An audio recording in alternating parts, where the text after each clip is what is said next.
Bon, salut! Salut les filles, salut les gars! Je vais vous faire une vidéo aujourd'hui sur une petite vidéo sur le stress de l'acheteur et du vendeur. Qui c'est qui est le plus stressé? L'acheteur ou le vendeur? Alors, il est de coutume de dire que c'est l'acheteur, hein, puisque bon, c'est l'acheteur, il est reçu, il a son rendez-vous d'achat, il veut absolument placer son produit. C'est le valet du vendeur, on a coutume de dire que c'est le valet du vendeur, et le vendeur, évidemment, que le vendeur est le valet de l'acheteur, excusez-moi, et évidemment, c'est pas fait pour déplaire à l'acheteur. Hein. Voilà, alors, le vendeur, lui, il doit placer son produit, on est bien d'accord, il doit placer ses références, mais s'il n'y arrive pas à placer ses références, l'acheteur de Carrefour, l'acheteur d'Intermarché ou Leclerc, je sais pas, c'est embêtant. C'est sûr qu'il va ressortir un peu déçu, mais c'est pas catastrophique. Il va aller voir d'autres acheteurs, et s'il connaît son métier, et s'il a un bon produit, ses références, il va les placer. L'acheteur, lui, il est obligé d'acheter. Il est obligé d'acheter au bon prix, mais il est aussi obligé d'avoir la bonne performance et il est aussi obligé d'obtenir, de réaliser ses objectifs. Dans le choix de son produit et dans le choix de son fournisseur, il n'y a pas que le prix. Lui, il essaye de vous faire comprendre qu'il n'y a que le prix. Hein. Il est toujours accro sur le prix, bien sûr, et il a un œil sur ce que vous... Si ce que vous proposez ne l'intéresse pas, il ne va pas vous le prendre. Hein. Mais, si ça l'intéresse, il ne va pas en parler, il ne va plus parler que du prix. Or, c'est loin d'être tout ce qui l'intéresse, le prix. Et c'est ça qu'il faut que vous compreniez bien. Donc, il faut que vous sachiez mesurer votre position de force par rapport à votre acheteur. Alors, je vais vous conter un petit truc, une petite histoire, bon, toujours pareil, hein, qui est la mienne parmi beaucoup. J'étais à un moment donné dans une société, non pas de chasseurs de tête, mais de coaching d'entreprise, de coaching en force de vente, c'est toujours pareil, hein, c'est un peu mon truc depuis longtemps. Et j'étais dans une assez grosse entreprise, on était pas mal de commerciaux de coaching, et on était en concurrence sur un gros groupe, enfin, sur une société qui était assez importante, avec pas mal de vendeurs qui avaient des objectifs assez difficiles à tenir par rapport à la concurrence et qui nous avaient demandé un devis de coaching sur plusieurs mois. On avait un concurrent, bien entendu, qui nous proposait, aussi son devis. Nous, notre devis était de, à l'époque, 250 000 francs français, hein, donc je vous laisse traduire en euros, 250 000 francs français, et la concurrence était 20% moins chère que nous sur ce devis. Bon, on avait pu connaître la concurrence, le prix de la concurrence était 20% moins cher. On connaissait aussi la concurrence, on connaissait ses références et on connaissait nos références. Nous avions de grosses références, et surtout de grosses références en comparaison avec le groupe qui nous avait sollicité. Donc le groupe qui nous avait sollicité savait très bien qui on était, il n'était pas de même de la concurrence, qui n'était pas une mauvaise chose, hein, la concurrence, mais qui n'avait pas les références qu'on avait. Je vous dis tout ça parce que, le moment venu, mon acheteur examine mon devis, me dit écoutez, bon, ok, on sait qui vous êtes, tout ça c'est bien d'accord, mais écoutez, vos références n'expliquent pas 20% de plus. Vous imaginez même pas que je vais payer 20% plus cher le simple fait que vous avez des références. Bon, vous avez des références, mais votre concurrent aussi, c'est son métier. Ne paiera pas 20% plus cher, monsieur, pour les références que vous avez. Et quelle a été ma réponse? Ma réponse, je lui dis, monsieur, c'est vrai qu'on vous a fait un devis qui est 20% plus cher que la concurrence.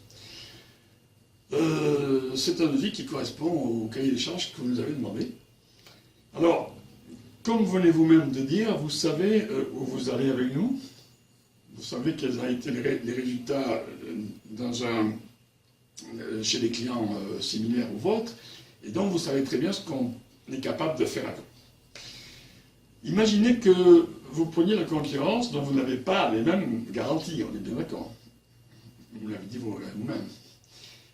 Imaginez que cette concurrence ne fasse pas le travail.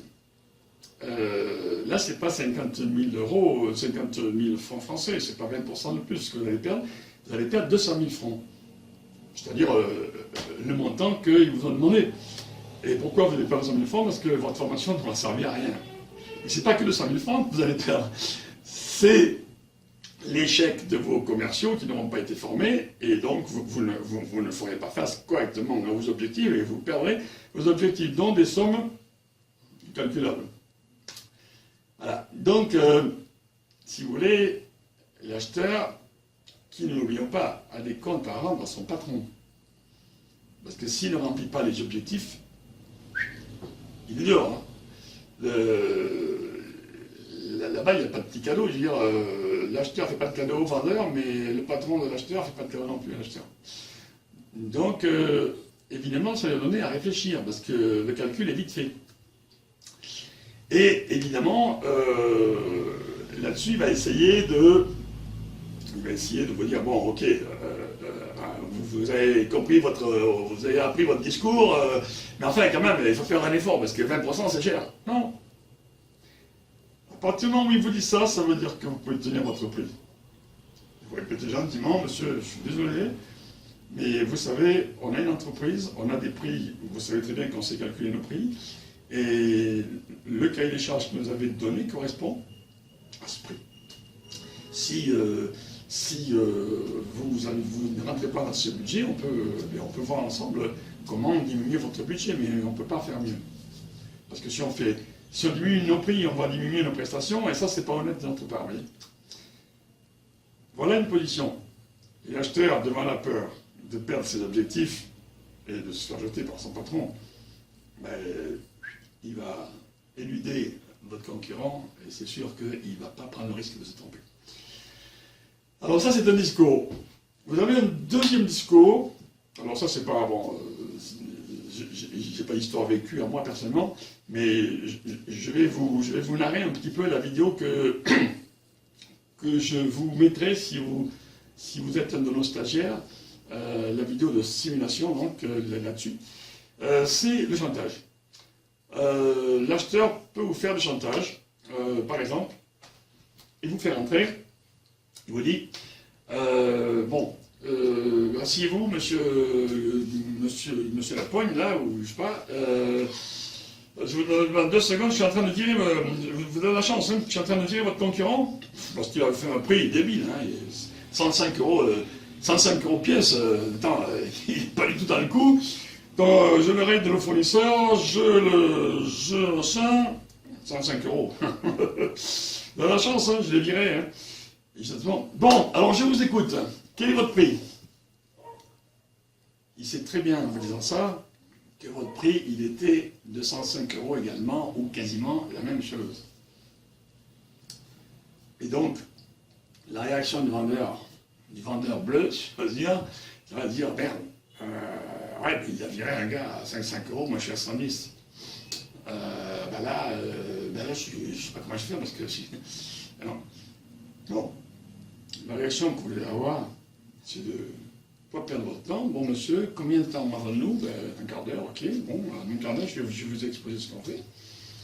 Et vous commencez à exposer. Voilà. Le cahier des charges que vous avez demandé, c'est ça. Telle chose. Compte tenu de ça, notre prix, nos conditions de paiement, nos reprises, nos ci et là, etc., nos remises fin d'année, vous exposez tout. Et notre prix, cela, monsieur, est de 110 euros. Le gars, il va vous regarder, évidemment, parce que votre prix plancher, c'est effectivement 110 euros.